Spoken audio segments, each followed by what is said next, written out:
अस्सलाम वालेकुम प्यारे बच्चों, ठीक हो ना आप लोग। अच्छा बच्चों, आज हम उर्दू में करेंगे एक सरगर्मी। इसमें आप लोगों को मेरी बात गौर से सुनना है और उस पर अमल करना है। ठीक है बच्चों। अब बच्चों सुनो और मैं जो कहती हूँ उस पर अमल करो।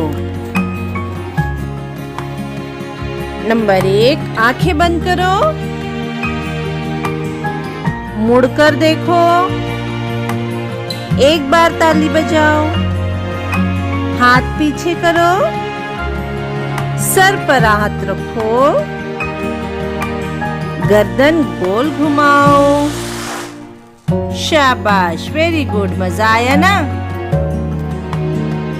आप लोगों का घर काम यही है बच्चों कि इसे बार बार करो, सुनकर अमल करने की घर पर मश्क करो।